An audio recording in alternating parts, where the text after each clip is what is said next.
জানবেন প্রীতম জি চলে আসবে।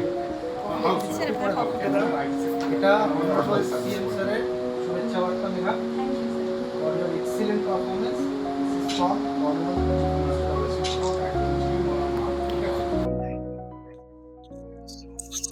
আমরা সবাই গর্বিত। অনেক ধন্যবাদ স্যার, আপনি আমার প্রণাম নেবেন।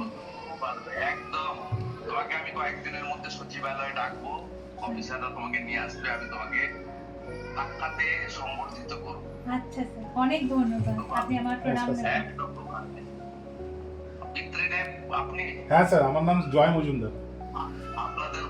আপনাদেরকেও ধন্যবাদ, আপনারা সুকন্যা তৈরি করেছেন। পশ্চিমবঙ্গের প্রত্যেকে গর্বিত, আমরা গর্বিত। স্যার আমরা চাই যে আগামী দিনে আপনার আশীর্বাদ যেন ওর মাথার উপর থাকে। পূর্ণ আশীর্বাদ, ভগবানের আশীর্বাদ থাকবে, ঠাকুর রামকৃষ্ণদেবের আশীর্বাদ থাকবে, স্বামী বিবেকানন্দের আশীর্বাদ থাকবে। খুব ভালো থাকবেন মাতৃদেবী। নমস্কার। আপনাকেও ধন্যবাদ স্যার, আপনিও ভালো থাকবেন স্যার। আমাদের সবাইকে গর্বিত করেছে। আপনি আশীর্বাদ করবেন স্যার। একদম ভালো করে তুমি দাঁড়াও, ঠিক আছে, দেখা হবে। আচ্ছা, ধন্যবাদ। রাজ্যের মেয়েদের মধ্যে প্রথম মেঘা মজুমদার। ইতিমধ্যেই তার সঙ্গে মুখ্যমন্ত্রী শুভেন্দু অধিকারী ভিডিও কলে কথা হয়েছে, তাকে শুভেচ্ছা জানিয়েছেন, পাশাপাশি এসডিওর হাত থেকে যে শুভেচ্ছা পত্র তাও কিন্তু দিয়েছে মেঘাকে। কি বললো মুখ্যমন্ত্রী?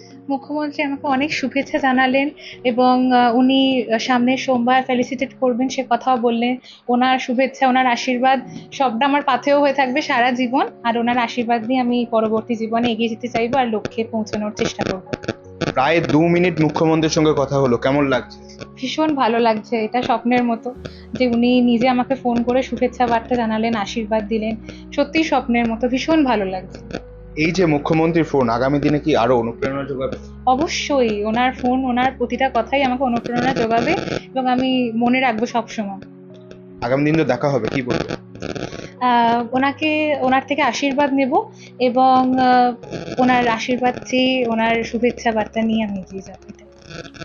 অর্থাৎ তার চলার পথে আগামী দিনে সে যা হতে চায়, মুখ্যমন্ত্রীর ফোন তাকে আরো অনুপ্রেরণা যোগাবে, এমনটাই জানাচ্ছে সে। শ্রীরামপুর থেকে প্রীতম সদুকা, বাংলা হাট। বাংলা হাটের আরও খবর দেখতে নজর রাখুন। বাংলা খবর মানেই বাংলা হাট।